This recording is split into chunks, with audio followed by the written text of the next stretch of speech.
Good morning, good afternoon, good evening. Hello, Elena. Hello, Sharon. Welcome, everybody. Hi, Wendy. Just changing the settings on the live. Yeah, it looks like I have a horn coming out of my head.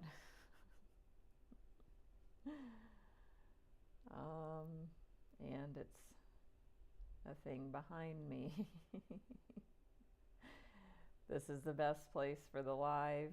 On my Zoom calls, when I meet with clients, I can blur the background. So yeah, it's a beautiful little blurred coloring, but I can't blur it with Insight Timer. So yeah, it's something for sure. Whatever, so it's fun to think about. Yeah, what is your mind making up that means? What does it look like to you? It's all a projection from, it's all a perception from your own conditioning, and we all might have a different meaning as to what we make that to be, just like life. Hi, Dee. Yes, it was an experience. Excuse me. So yeah, today we're doing our Sunday Morning Live as regularly scheduled. Hi, Jessica. So I'll definitely be sharing my Michael Singer experience with you. We'll also be doing Reiki. The light here is also interesting. I was, playing around with the light here. Excuse me. And this is my last live stream from the US for a while, however long that may be. Yeah, so what? Kelly, you were there last weekend? Then we were there at the same time. Do you remember me? I can't see your profile pic up close to see if I recognize you. Thank you, J.E. So yeah, so I will be moving to Mexico tomorrow. Woo woo! Another adventure awaits, and a city that I have not lived in before, but I have visited a handful of times. So I'm super excited. It's perfect timing. Yeah, it's just going to be great, and being here has been an experience for sure. Hi, Carolyn. Good morning. You sat on the right. So what does the right mean? When you go in from the door? Or if you're Michael Singer, you're on Michael Singer's right, going from the door. Okay. So we were across from each other. Wow, that's so cool. Is this your first time in a live stream with me, Kelly, or have you joined before? Or okay, so I was wondering, did you see the topic of the live stream and wanted to join because it was Michael Singer? Cool. Yes, yes, yes, yes. Awesome. You were there last weekend. I was there last weekend. Hi, Joanne. Good morning. I'm actually going to let the cat out. Hold on just a second. Excuse me. Oh, the cat moved. You went out? No? Okay. I thought the cat wanted out. No, the cat does not want out. Meow. And y'all that follow me know, like, look at all these winter clothes, long sleeves. Usually I'm wearing, tank tops and airy scarves. This is a very thick cashmere scarf. It's my favorite. I don't need it when I live in Asia, so All right. Glad to be here with everybody. If you are new to me, I'm Natalie, spiritual life coach and Reiki Master Teacher. Please follow me here on Insight Timer. Please give a donation here if you would like. And stay tuned. There will be more regularly scheduled lives moving forward into the month of December. November has been a time for me to be back in the U.S. for the first time in 6 years. There's been lots of comings and goings and happenings and activities and highs and lows and challenges, and it's been an intense time is the word that comes to mind. And it's been amazing, and it's been challenging and stretching and growing and evolving and expanding and collapsing and contracting. And just, it is what it is. Good morning, Solange, or good afternoon, good evening. So, excuse me. Please feel free also I am double live streaming right now, so this is also streaming on YouTube. Please follow me there, Facebook and Instagram as well, my website, however you want to follow me or reach out. I am going to be offering on a very limited basis, because it is the end of the year. It is the perfect time to do a year-end review and a look into 2025 and what do you want to create your 2025 to be.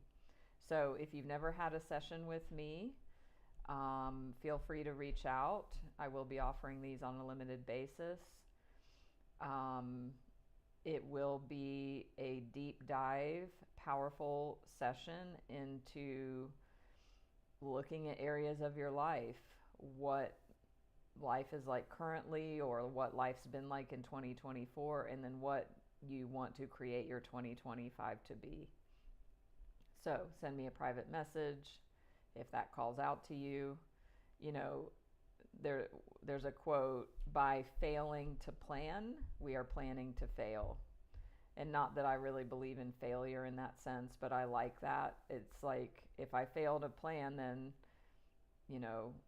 I'm just leaving things up to chance. So there's a balance of having an intention and, trusting the outcome and manifestation and law of attraction, and all of that as well. So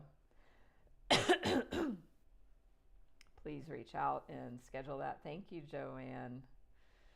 Appreciate that. So we've got a couple people here that were at Michael Singer's event last weekend, which is super fun. Thank you, Carolyn, as well. So let's just dive right in. And I've processed it, with friends, and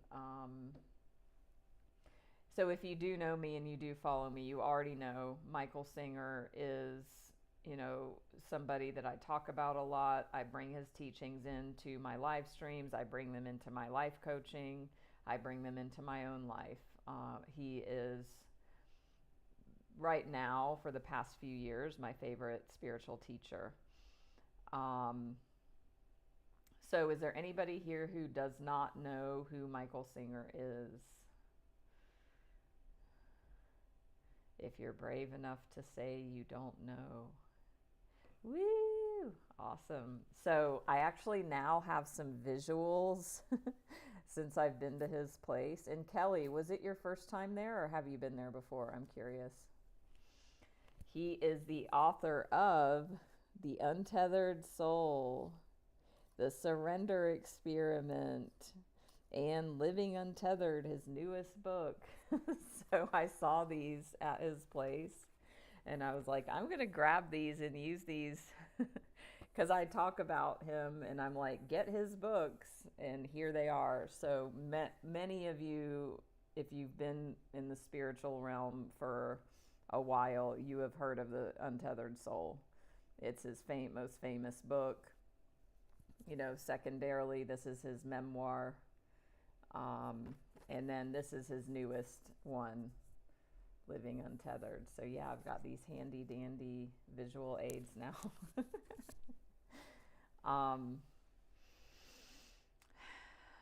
Awesome, Kelly. It was your second time. So when I read The Untethered Soul many years ago, it was a great book. It's resonated with me. And also, when I found his live teachings, that was what really was a game changer for me. Reading his books were great. I read The Untethered Soul years and years ago. The Surrender Experiment found me about 6 years ago. A friend in Bali, when I was living in Bali years ago, he was like, "Hey, have you heard of this book? I'm going to let you borrow it." And he let me borrow it. And I was like, wow, book is amazing. And it just kind of was a great experience, but it didn't translate into my life on a deeper level until I found his talks, which a good friend of mine sent me just randomly a few years ago during COVID, I think. Sent me one of his talks, and whatever one that was, I don't know, but it was like, wow, it hit. So for me personally, hearing him live versus reading was a very different experience. Both are powerful.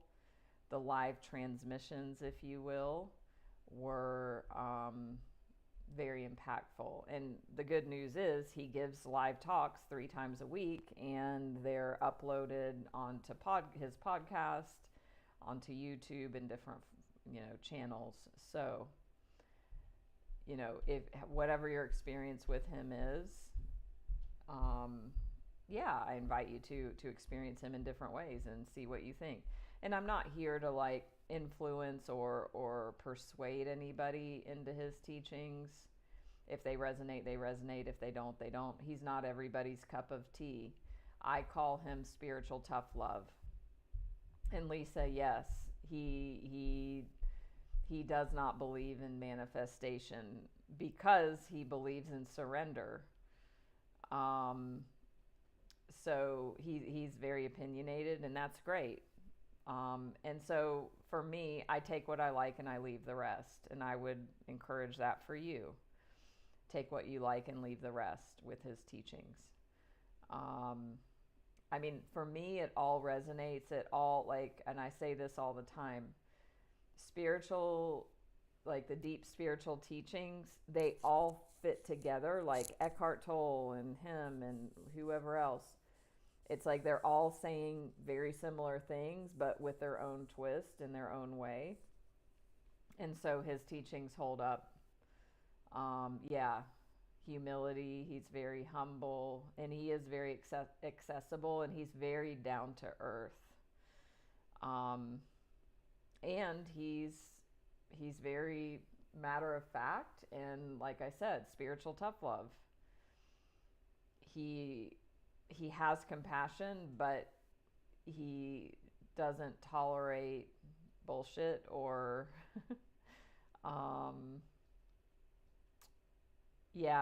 arguing for limitations. So these are just some of the reasons why I love him, how I found him.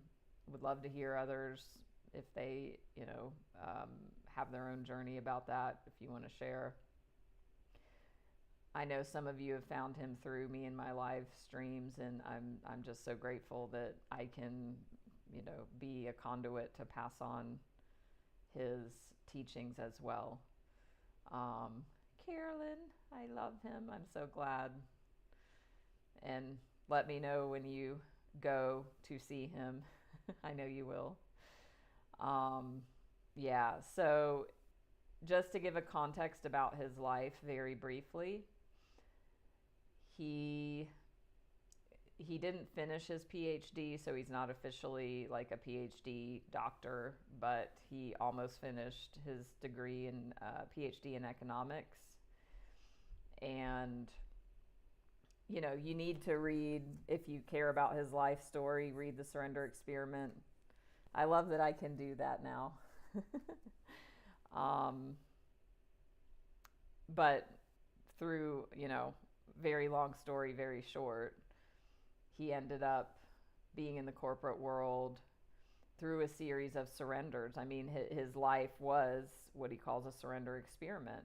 So he surrendered to everything. So this is where he doesn't align with like manifestation, because that implies having an attachment or a desire. And he's very Buddhist and Zen. So he doesn't believe in that. Well, I don't want to speak for him totally, but that's my perception.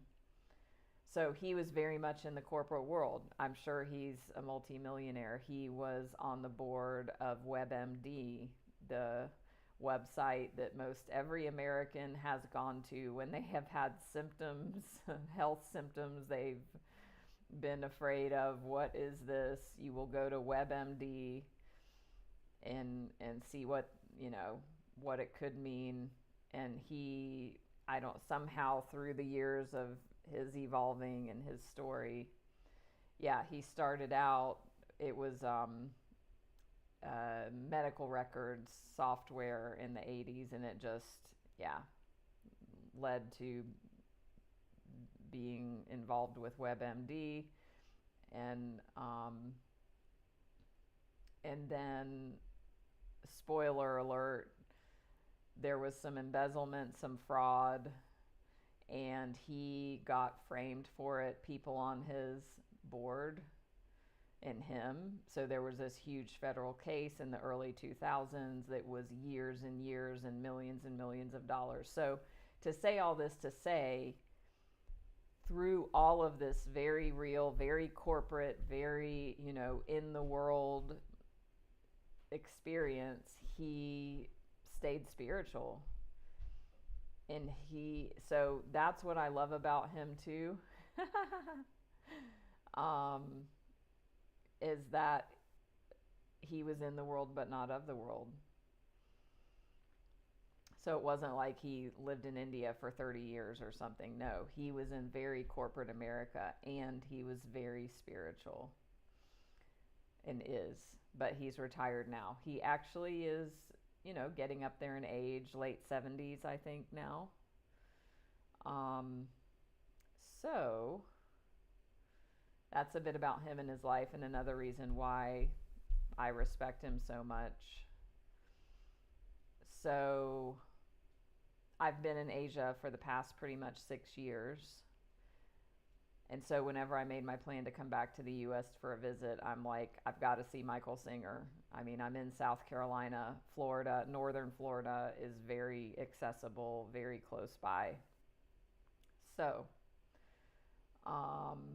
planned this trip to go see him, and it was an amazing experience, made super special with very special people that I was joined by and went with, my fellow Insight Timer teacher and retreat co-facilitator, Alicia Bliss. Please follow her here on Insight as well. You can find out about her. We came down together. So his place, which if you read the Surrender Experiment, you will learn about how he has a place called Temple of the Universe.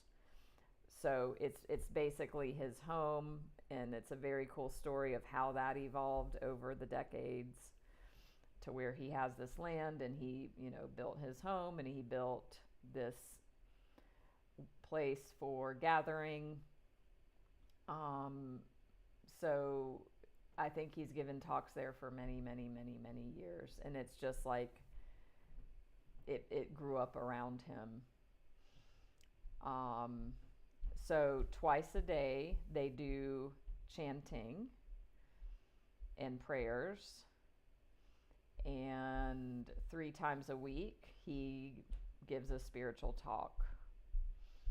So what we showed up for was just his regularly scheduled,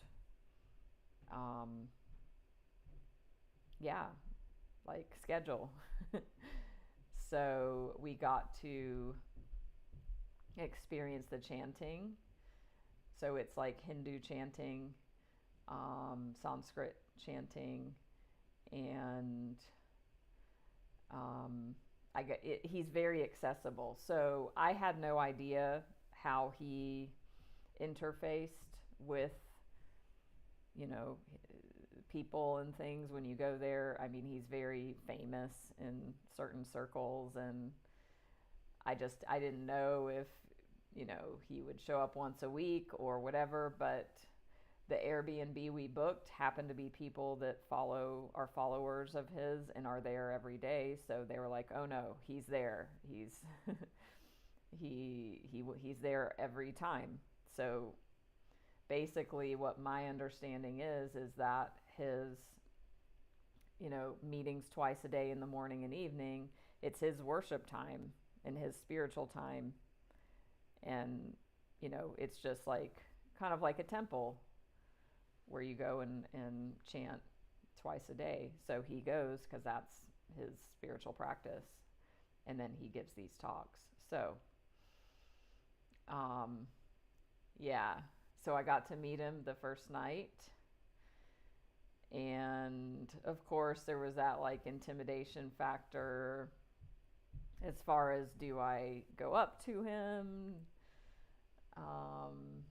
Do I not? How many of y'all have been around like people that you admire? They might be famous, they might be celebrities, or maybe not, but just like people that you might meet and be like, oh, should I bother them? Should I introduce myself?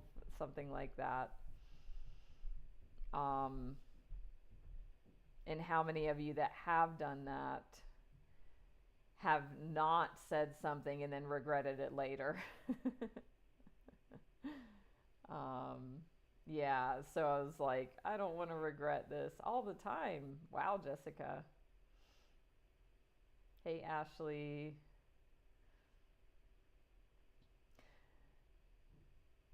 So, yeah, and then I did ask somebody like that's been around there for 30 years. I'm like, is it okay if I go introduce myself? And they're like, of course, So I did. I went up to him.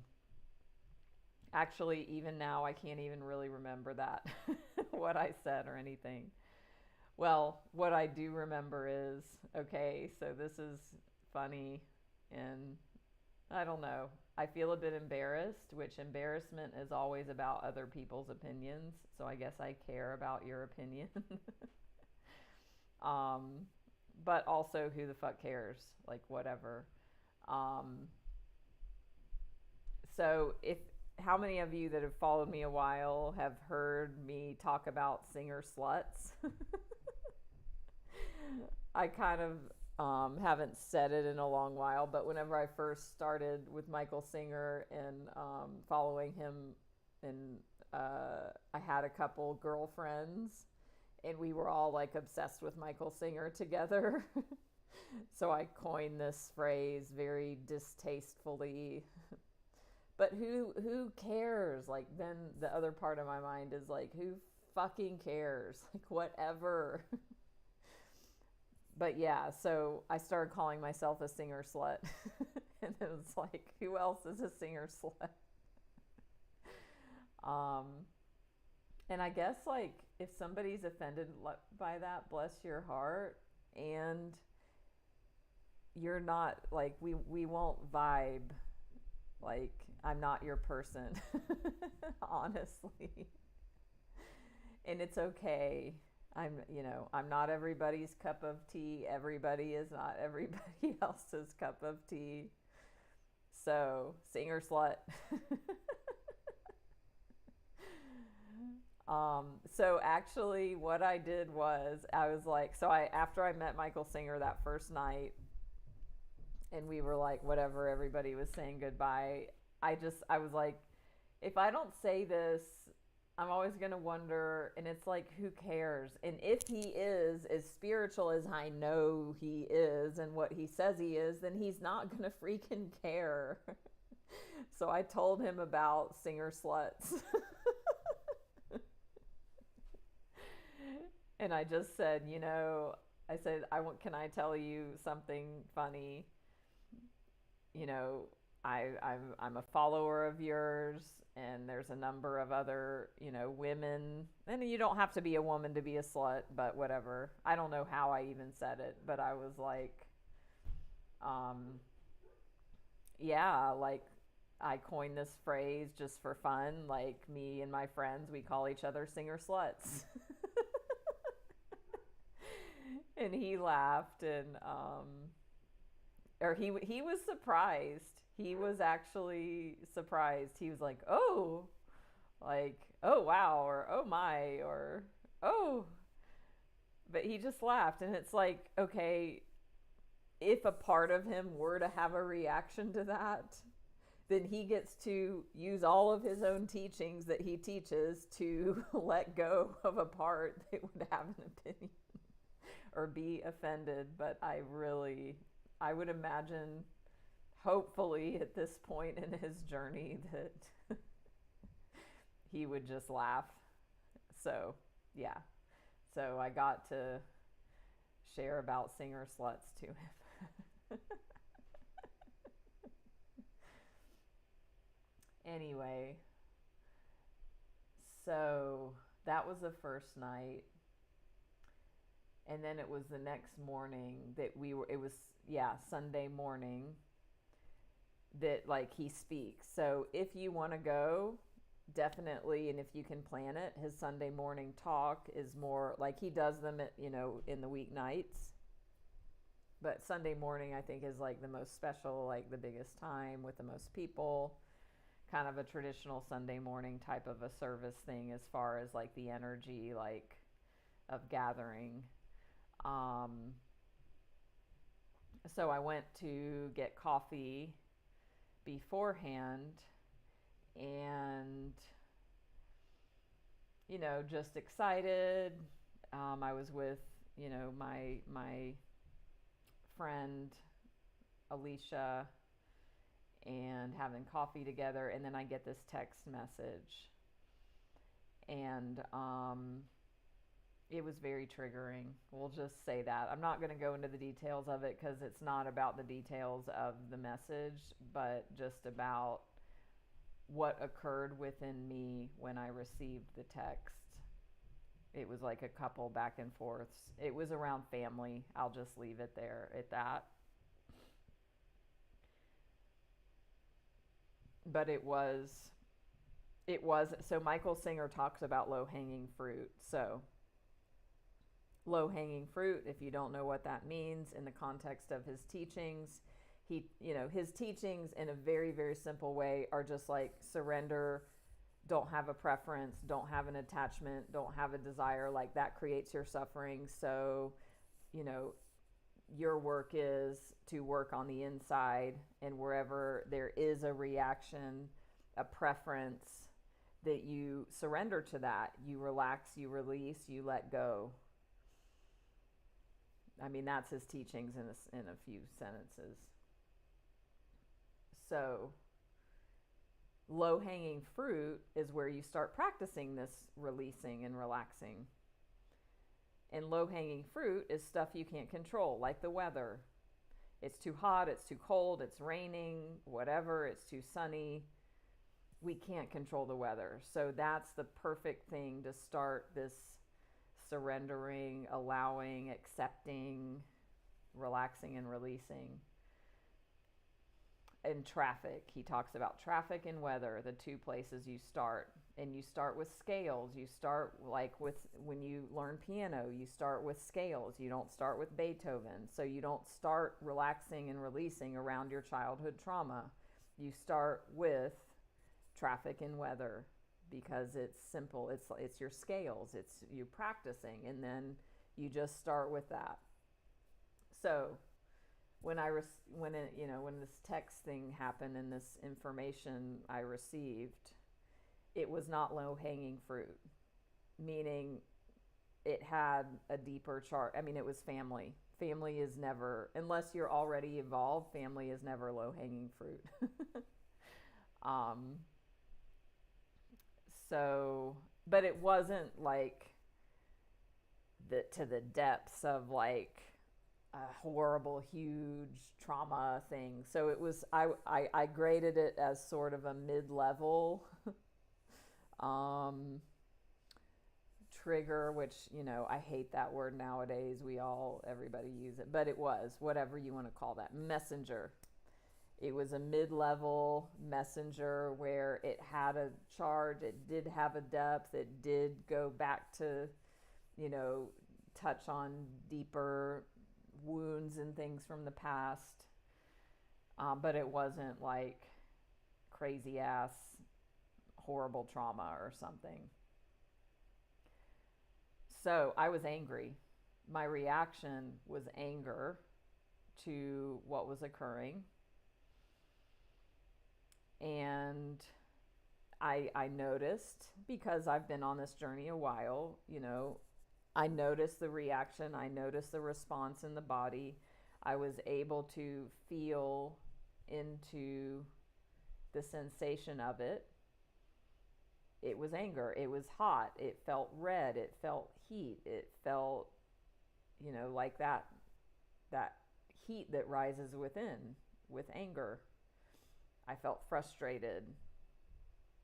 I felt irritated. And the ego was definitely kicked in. And my mind was arguing with reality, which Byron Katie says is never a good idea. When you argue with reality, you lose, but only 100% of the time, she says. And it's so true. So my mind was arguing with reality, which kept the emotional reaction going. And then it's like, okay, it's time to go to Michael Singer and hear, I came across the world, and who knows when I'll be back to hear him talk. And, my mind was like, why the fuck is this happening right now? Like, why? Like, I just wanted to have this blissful, beautiful Michael Singer experience and be excited. And yet, now there's this thing that I have to deal with. And so we're driving there, and I'm just like, I'm just gonna be like, what better place to practice relaxing and releasing? Exactly, Joanne. There was a preference. I had a preference. I wanted to have a fun, exciting, blissful time, and that was not what was occurring. So on the drive there, I remember like working with myself and being like, okay, this is this happened to give me something. I tell myself my highest intention for this lifetime, for me personally, my own personal goal is I want to live unconditionally. I want to learn to live unconditionally. What that means is when the outer world happens, it doesn't affect my insides. That is my soul's purpose and why my soul is here. So if that's my purpose, great.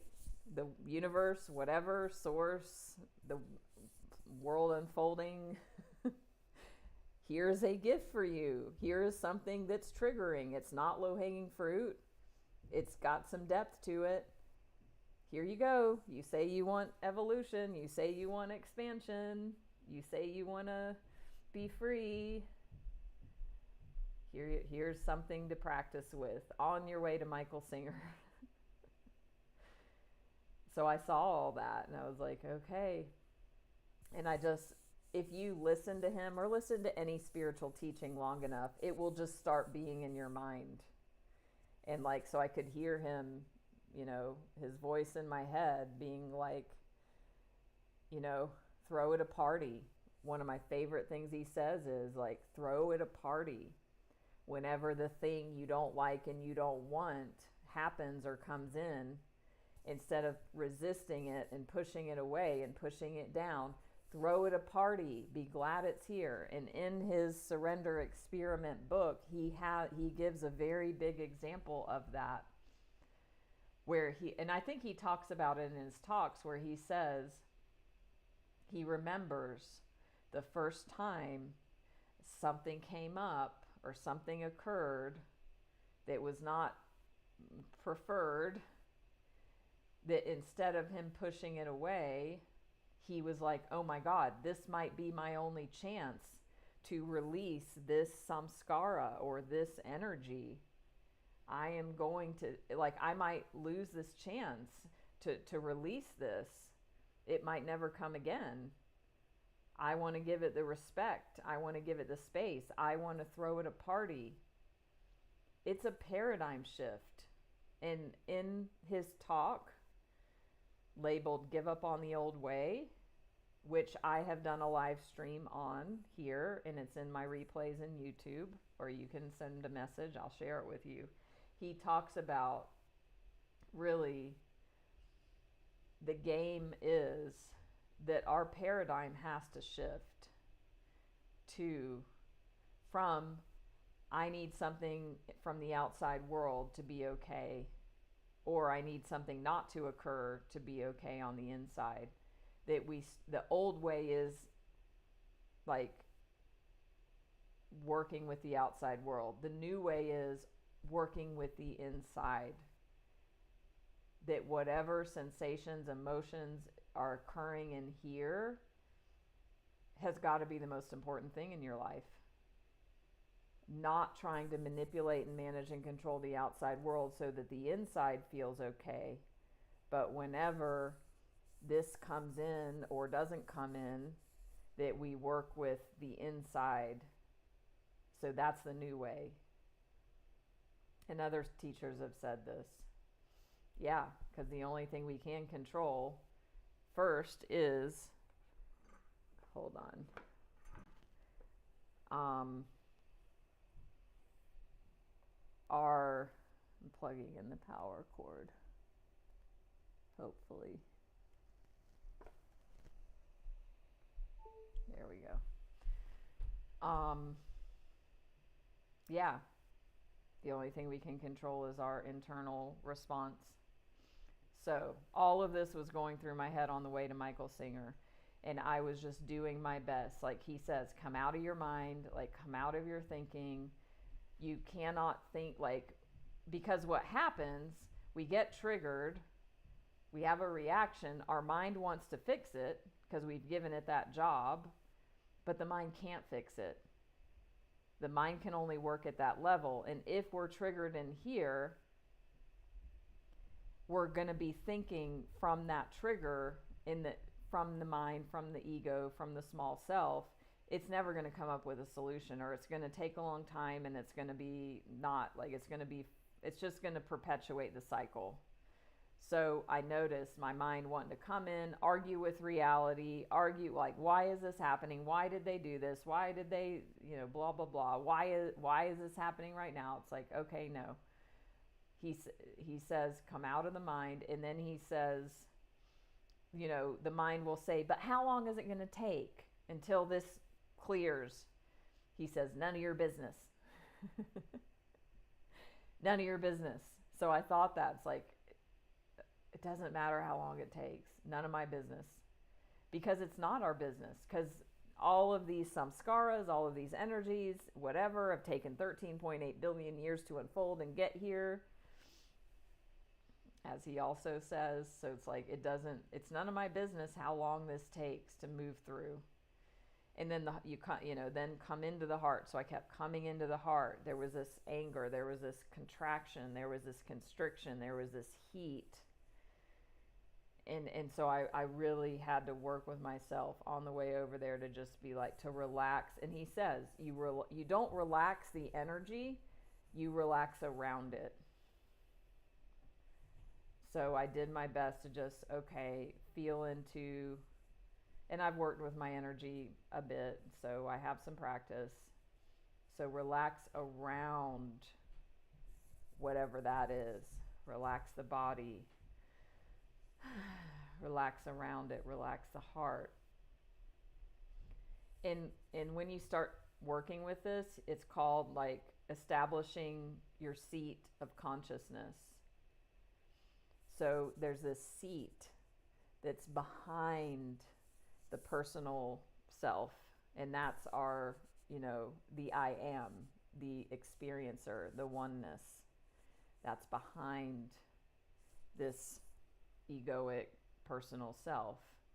So it's witness consciousness. It's being the observer. So we want to be able to establish that seat so that we don't ever get displaced when things happen. So I'm not, I'm very whatever. I'm a novice in the journey. I'm not Michael Singer, whatever. So it doesn't take much for me to get off of my seat of self. So I was working with, okay, it's like a relaxing behind. It's like a multi-dimensional, to me, it's like a relaxing behind, a multi-dimensional seat. And you'll start to feel into that. And it does. It feels like you're relaxing behind it, whatever that means. And so I did that over and over and over and over on the way over. So we get in, we arrived very early to get a good seat. I had a preference. I sat in the wrong area. I didn't know, like, he mainly speaks to one side of the room, so I sat in the figurative back. So I basically, his back was to me the whole time, whatever. But before that, we were sitting there. We were all just, everyone meditates. It's quiet when you get there and you're waiting. And as I was sitting there working with my energy and just being present, just doing it, relaxing and releasing, surrendering, working, being present, coming back to the heart, coming back to the energy when the mind wanted to argue. And I don't even remember now, but at some point, tears started flowing. Tears just started because I relaxed beneath the surface level egoic reaction and arguing with the situation. So there was a situation, with the family stuff in the now that triggered the anger and the resistance. And of course, as everything is, it was way deeper than that. And so when I finally relaxed enough to allow that, it felt like a surface level. It was like layers. It was so this surface level of the trigger because most of the time we just stay here and like me, he said, she said, and blah, blah, blah, and stay in this egoic reaction. When you start doing this relaxing and releasing practice and allowing and accepting, and you actually sit with it long enough and give it time, and eventually it won't take any time at all, but for me, it takes time. Then you get to the deeper layers. And of course, what's underneath all that? What's underneath anger? Grief, sadness, fear.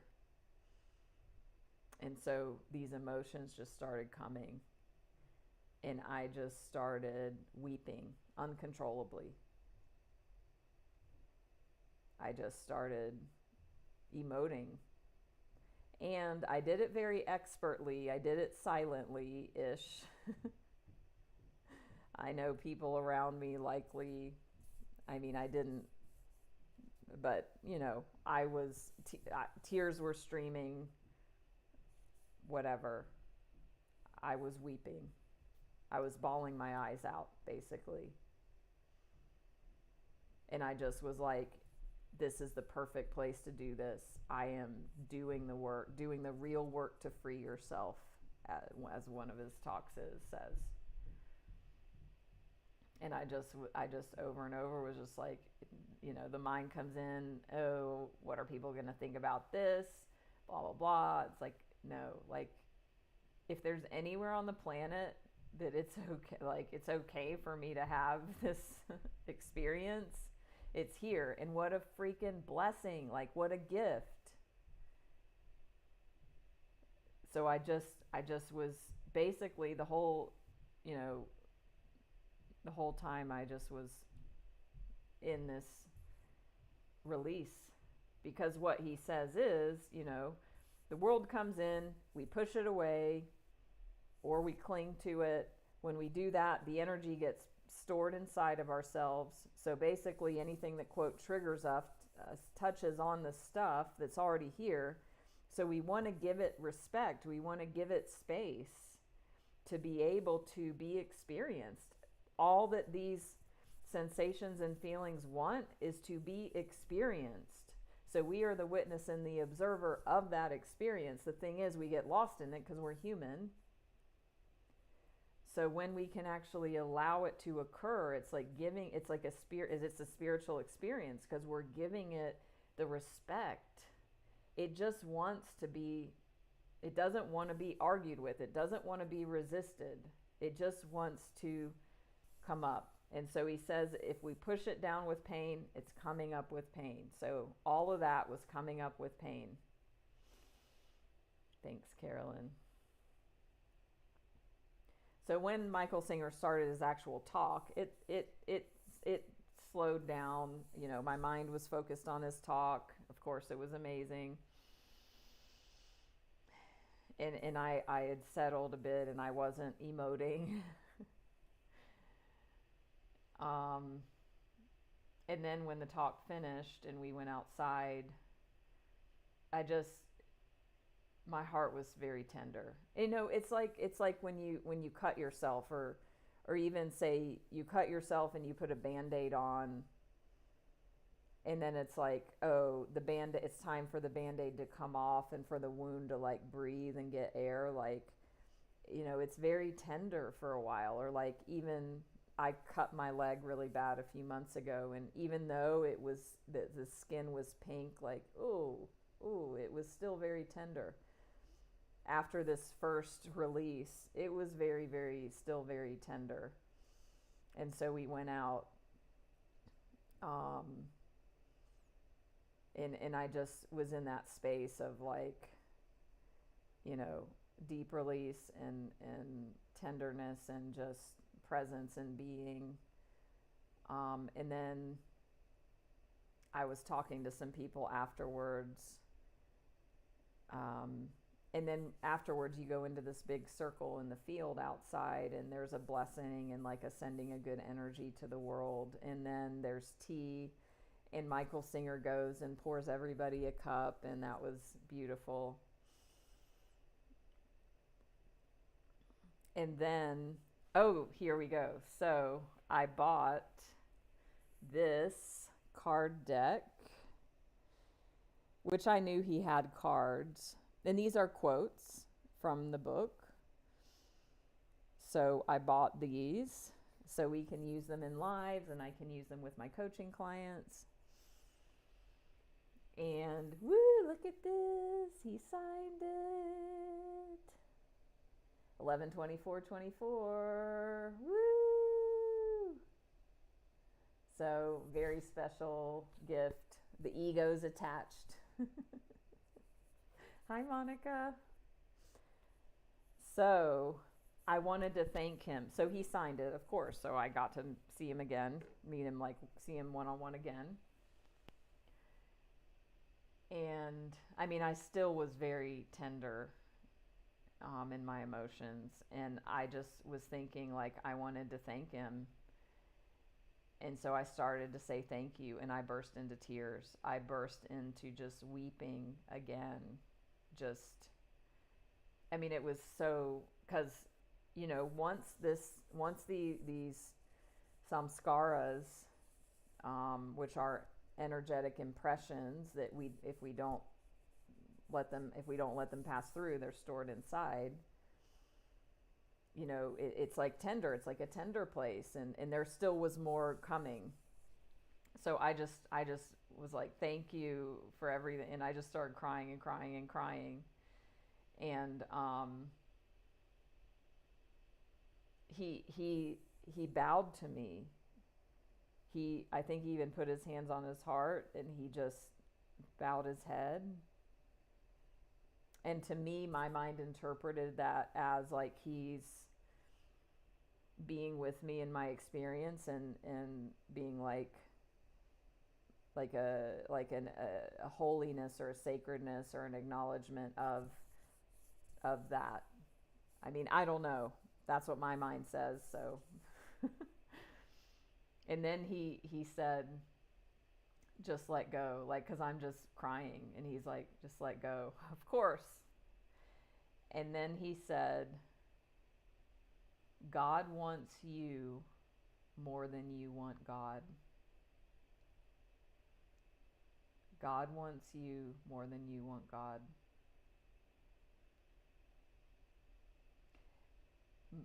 Michael Singer is a very spiritual being, and we know that, right? But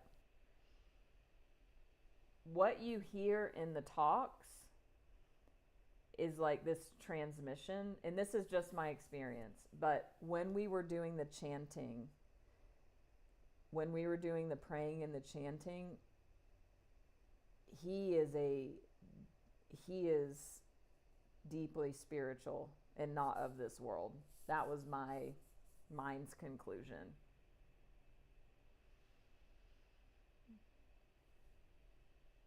And yeah, he's just multidimensional. I mean, we all are.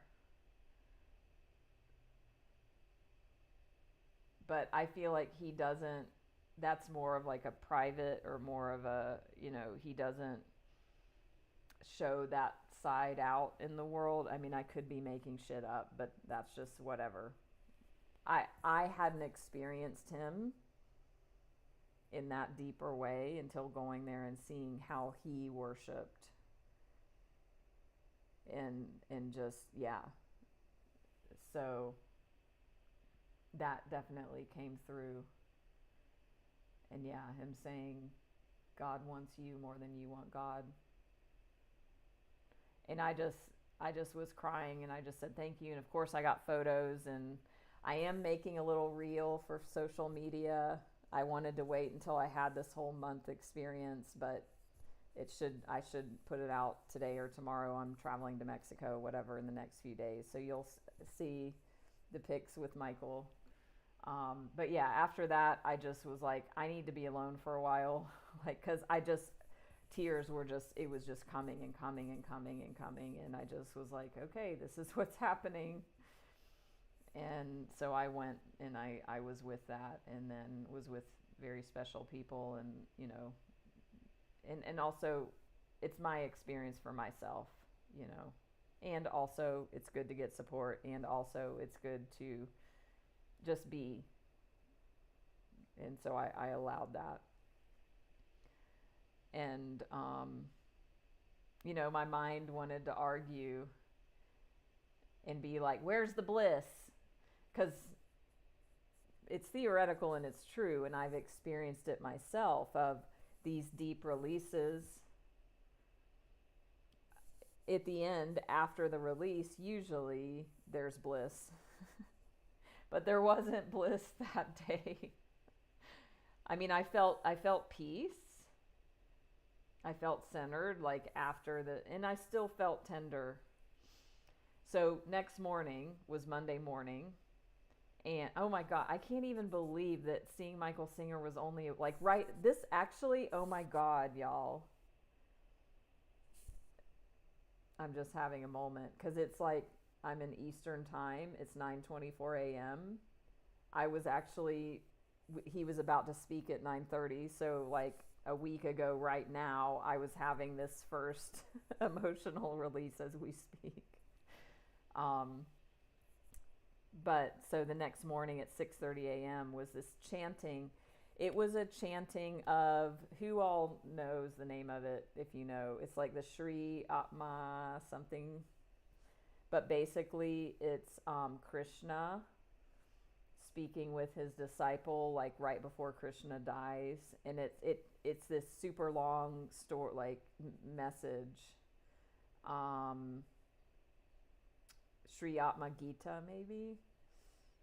But you chant it in English, which is so cool because, I've lived in India and it's wonderful to hear the Sanskrit and it's powerful, and to hear it in English. Of course, it's so much better for us English speakers to know what we're chanting. So I think they do it every morning, this 6:30 a.m. chanting of this Krishna message. And so we went there Monday morning, and I felt, quote, normal-ish. And then somewhere during this, and the chanting, like this whole thing takes like 30 or 40 minutes straight. Like you're chanting just continually. It's this beautiful story. I don't know. I might do a live stream where I chant it. Wow, that would be powerful. I mean, whatever. It would. I'm not a singer, but I have a voice. So I might do that. I think I will. That would be edgy for me. Yeah. And actually, yeah, I'm going to do that at some point in the near future. And I would want y'all to have a copy of it so you could chant with me. So I would need to put that up somewhere on or send it. So if you want to participate in this, whenever this may be, or in the recording, if you can't join, send me a private message, because I'll need to put it on social media or put it as something so that people can access it. So you're not just, you could hear me do it alone, and that's great also. And also to sing it along with me would be fun. So anyway, thank you, universe, for that download. So at some point during that, I started weeping again, even more than the Sunday morning, because it was, there was less people. It was dark. It was so deep what was releasing. It was just, I want to say trauma, but those words are so overused. It was old energy I had resisted and stored inside for a very long time was coming up. It was just deep. I could even cry now if I feel into like the depth of that pain and suffering. Yeah, here it is. It was so deep. Just deep wounds. So deep. And I just let it come out. And I was just, and the tears were so deep. And it's okay. We're human. We all have it. So I just allowed it. To come and come and come and come, just without judgment, without needing it to finish. And like he says, giving it the honor, the respect of allowing it. It's so holy and sacred, because it's us, it's our experience, it's honoring ourselves and loving ourselves.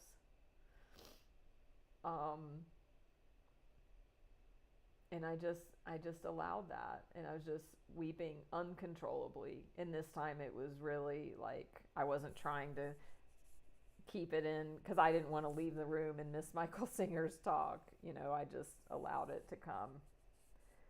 And we left, and I just was weeping in the car on the drive home for an hour until it was time for more coffee. But and thank God, I had such a wonderful friend who is as big or bigger Michael Singer fan than me, who gets this, and I don't have to explain, and I don't have to worry about, anything. And they didn't, try to caretake me or make me feel better or make it stop. They just were present and allowed me to have this experience. And in that time in the car, then there was some bliss glimmers coming. And really, some of the conclusions I came to in this whole experience was the family or whatever, like the situation itself that started it, I actually got to a place where I was so thankful, and I was just like, thank you, thank you, thank you to the people involved in it. I saw it as like their messengers, and this was what was meant to happen. Thank you for this message. Thank you for bringing this up.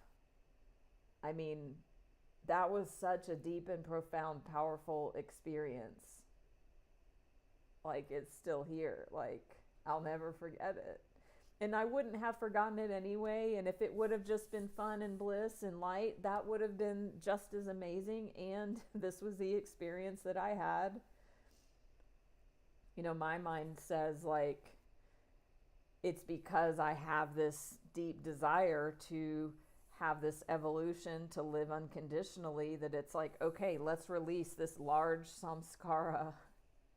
You said you wanted this, here it is. And it is what it is. And even later in the day, like it still was coming up. Thank you all. So, yeah, that was my Michael Singer experience. I wonder if I can show you a couple shots on the phone, if that'll come through. If I was fancy, I would be able to like share my screen. Somebody asked something.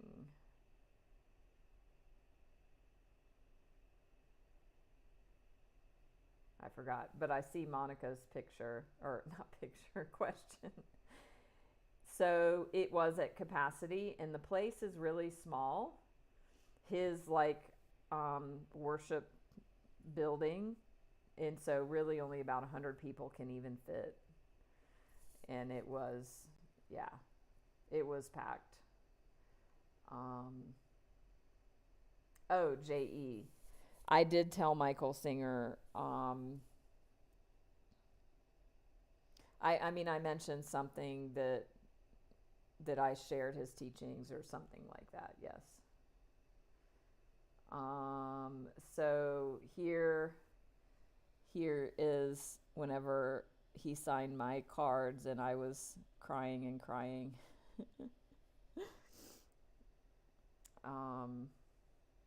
And then there's somebody, a wonderful soul, took a pic of him pouring the tea for me. So yeah, he poured tea. So, yeah. And then we had such a beautiful experience. So as far as like, I had a few people that I've coached and am coaching that came, that was so amazing. And so, part of me was like, oh, do I make this whole plan? Do I have this whole itinerary? I don't know what that noise was. Of our experience, like, should I have this, like, because they came, they flew down, and it was, it took effort and intention and resources and time, and I wanted to honor that, of course, and I did. And also, I was like thinking, oh, I should have like planned this big, itinerary and just have it all planned out. And then, and I didn't do that. And then I was just like, it's fine. Like, just let it unfold. And then we got to the Airbnb, and the people that hosted were Michael Singer people that went every day there. So they were like, do this and do this and do this. You can do all these things. So of course it worked out perfectly. We met at the biggest live oak tree in Florida that was like 400 years old. And yes, Joanne, the shoulds were there shaming. And I went through that, and then I released it. But yeah, so anyway, I couldn't have planned it better as it unfolded naturally, which, it was a balance of having a bit of planning and also not, we went to this Hare Krishna temple. It was the biggest Hare Krishna temple in North America. And it was so fun and amazing and special to share it with people who had not experienced anything like that before. And also for me, you know, living in India and spending a lot of time there, I felt like I was home in some sense, and it was so fun and amazing.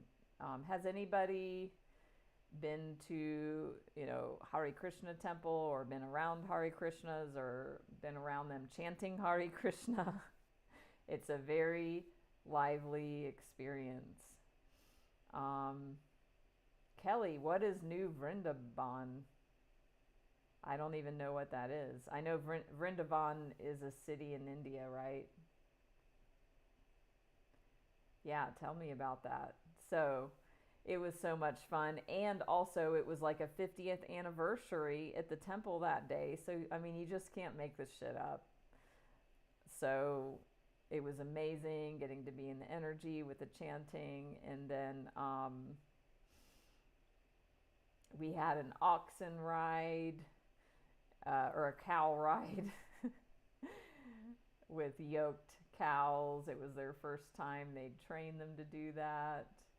And then the meal that night, oh my God, the food was so good. So it was like ashram style, which was so great, you know, which is like buffet style, but, you know, people serve you the food. And the food was amazing. And so, like, it was interesting because I've only done that in India, as like having ashram food served, and I mean, it was paneer, and it was so good. Yeah, so we got to have an amazing ashram Indian meal. So yeah, it was amazing. All right. Thanks, y'all. Okay, just reading the comments. So that was my experience. So as I said, stay tuned.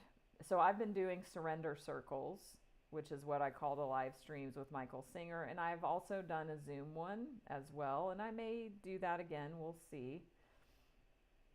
But definitely stay tuned for more Michael Singer lives. And what we do is we listen to his talk, and then we, you know, pause and discuss. So there will be more of that. I don't think we finished the last talk from the last Singer live, which was in Bali, when I was in Bali. So in December, I'm settling into Mexico, and I'll have more of a regular schedule. Or more, not, I mean, I have a regular schedule of these weekend lives, but there will be a couple, you know, at least one more during the week. So we'll be doing Conversations with God. We'll be continuing that book series. We'll be continuing the Michael Singer lives. Yeah, please reach out, Kelly. I mean, I can't even believe we were there at the same time. That's so awesome. So I'm going to draw a card. Let's draw a quote card from Untethered Soul and see. Hi, Allison, Kristen. Thank you all for joining. And, you know, I share this to give an example for you to think about your own experience. And also, yeah, to just share like how you can relax and release in your own life.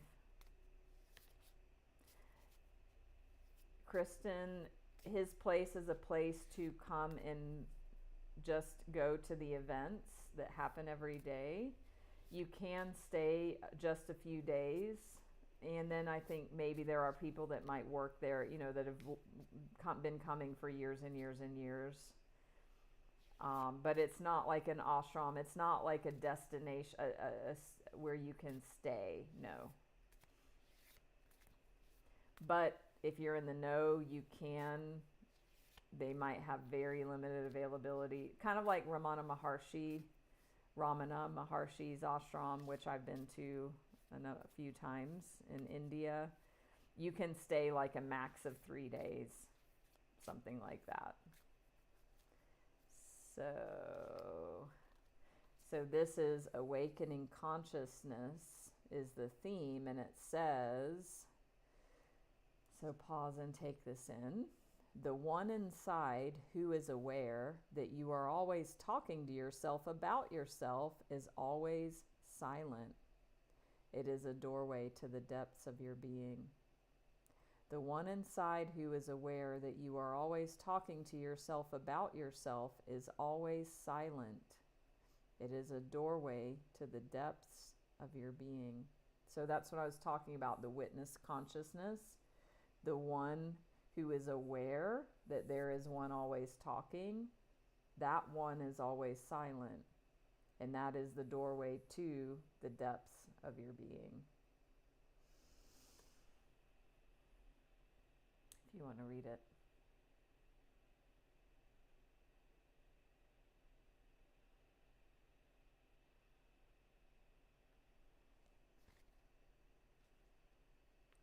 So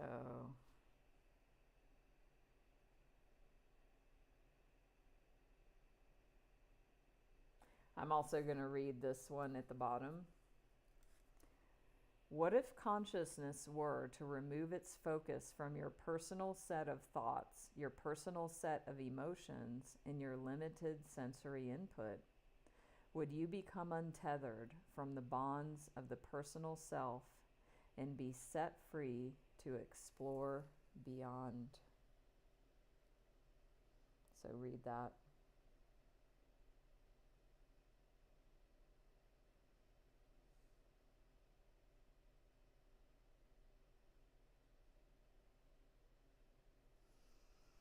That's what it's all about. So we'll do a few minutes of Reiki because I need to go. I need to pack. I've got a lot of packing to do, and I want to get it done in the next few hours so that I can have family time and just be ready to go for the morning on my trip to Mexico. So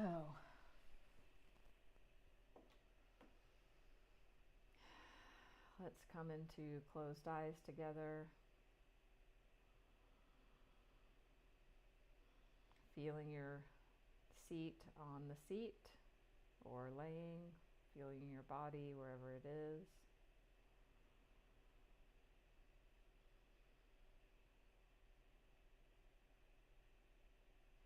Feeling into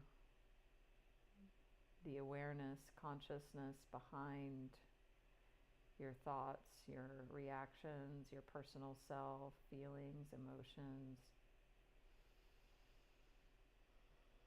And just resting behind all of that.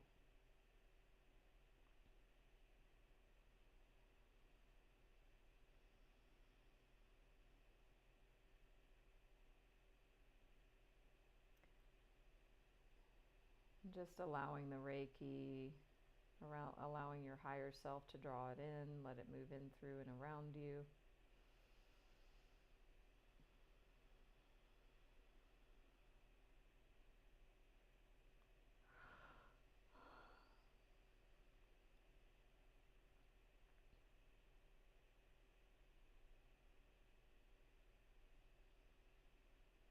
And just relaxing and releasing to whatever's here.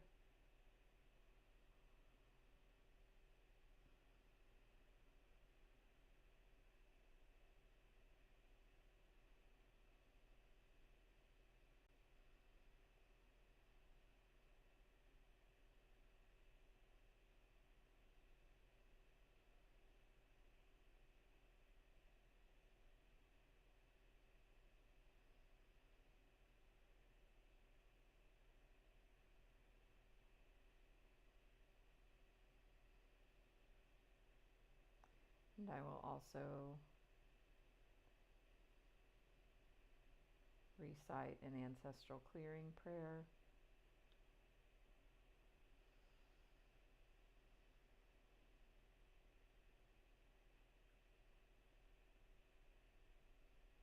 Infinite Creator, source of all that is.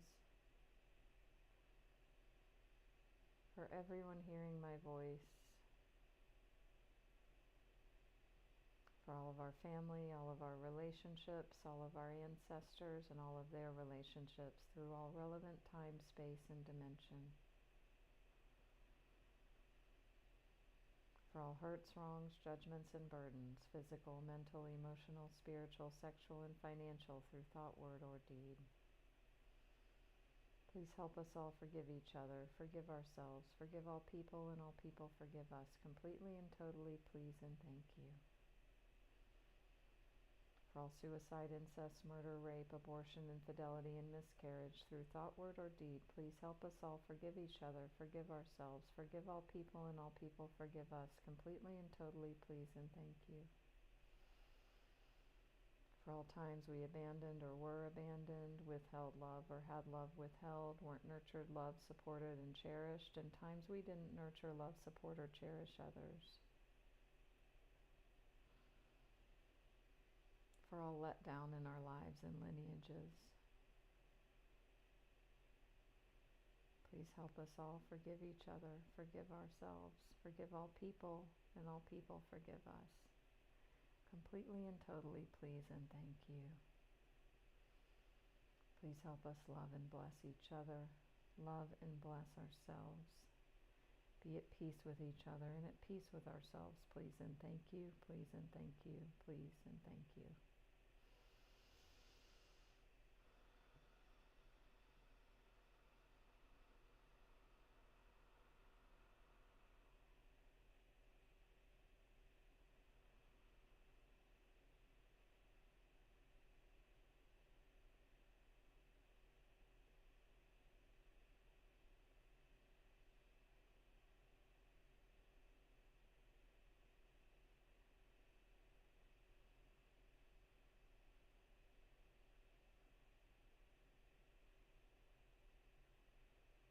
Thank you, thank you, thank you. So be it done. Thank you.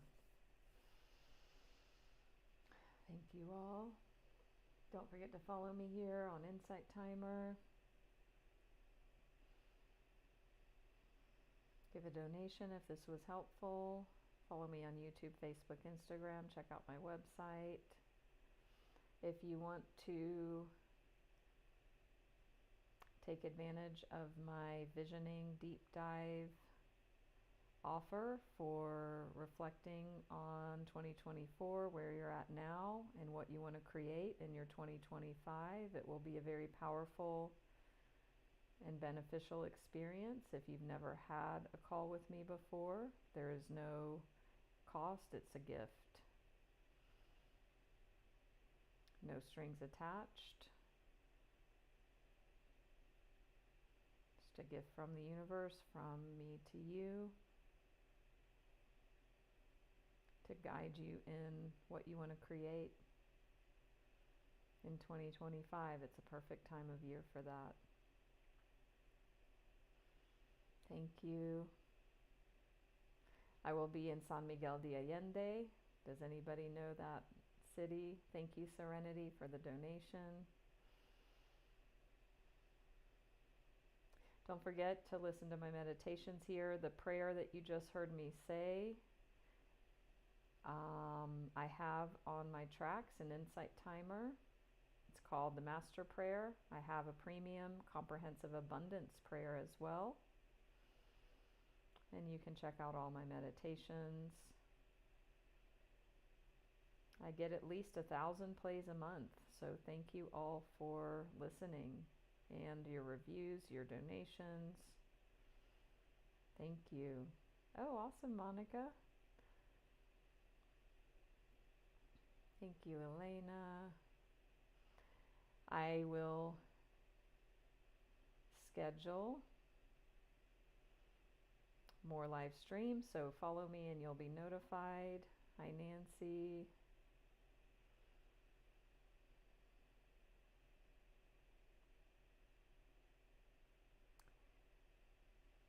Oh, I forgot where the Azores are. Is that in near Africa or Europe, or is it near Central Mexico, Central America, South America, Mexico? I don't remember. Awesome.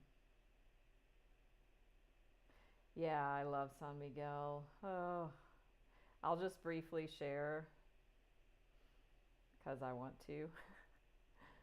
Um, oh, okay. Yeah, I didn't think it was in Mexico-ish or this side of the world. So it's a whole story about how I'm going to Mexico or why, but the part I want to share about when I knew that I was going to do that, and it's not forever. I'll be back in Asia, so, and also for at least 6 months. I think it's going to be a lot more, but minimum 6 months I'll be in Mexico. I just was like, I've lived in Mexico before for 2 years off and on. So I've only lived in one little town. And I just thought, yeah, I could go back there. And also, I just feel open. I just want to be open to when or where I might end up in Mexico. And I knew people that have lived there. I had friends. So I reached out to a couple people. Hey, where did you live? Tell me about that. Where's good places to live? And of course I knew some. So I just started like looking around, sniffing around energetically. And then I had remembered about my astrology chart, my astrocartography. Who does not know what astrocartography is that likes astrology or cares about astrology? Some people aren't into it, but astrocartography is a map of your chart on the world. And I knew already that I had a very powerful placement in Mexico. I've known this for years, but I'd kind of forgotten. It had been in the back of my mind. But I was like, well, let me just look at my astro map and just see, so what it is everywhere on the planet, it's all these lines. I wonder if I can pull it up really quick. I don't have a screenshot of my map, but I have the website pulled up. Yeah. I'll show y'all. I'm just going to take a minute because you just have to see it. Don't do this on your phone. It probably is going to show up.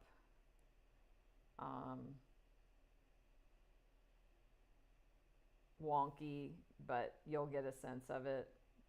If you go to astro.com and you can ask me in a message. You go to locational astrology. Oh, that's not my chart. I was like, wait a minute.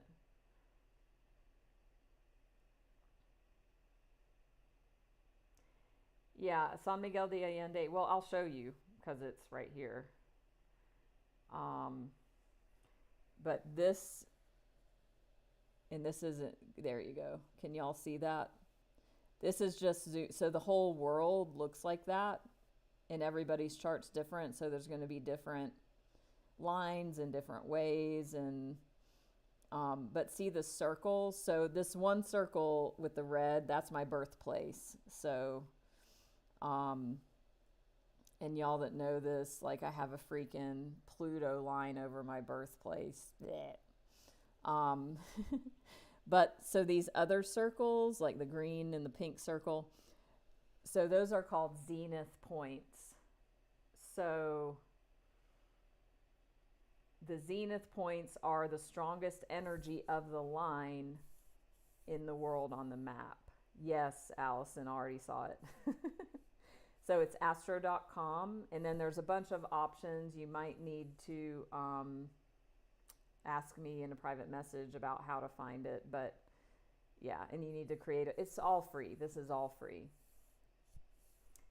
Oh, Kristen, yeah. Ugh.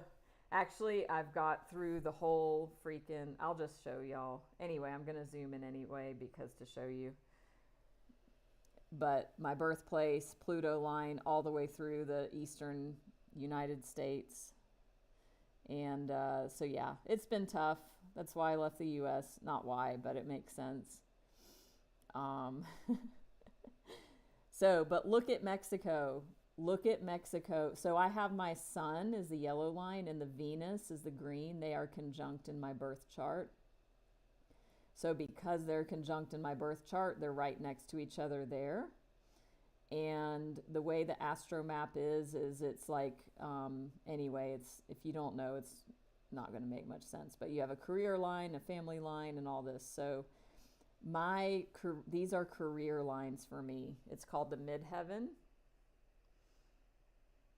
So my career lines, the zenith points, are here in the middle of Mexico, and they're overlapping and they're conjunct. So whenever I saw this like years ago, I was like, oh my God, I've got to move in between these circles. It's going to be amazing.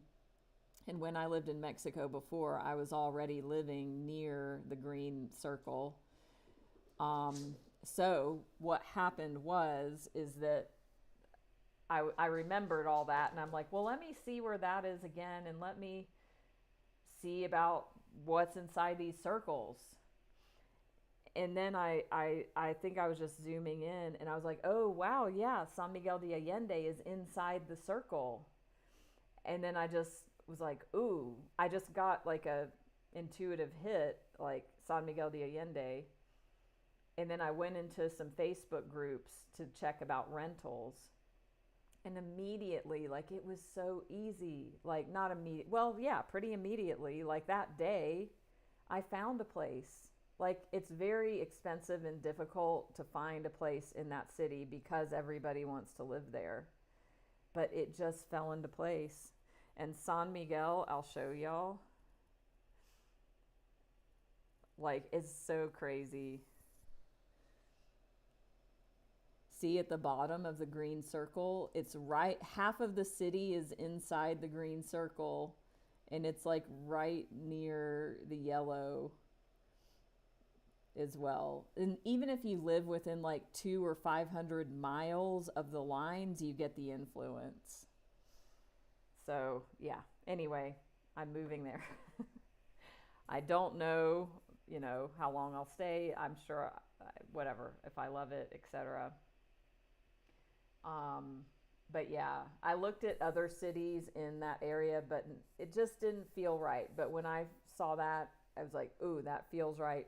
Then somebody in the Astro group said, oh, Venus is, San Miguel de Allende is ruled by Venus, or is Libra, or Venus, and I'm a Libra rising, and that green circle is Venus.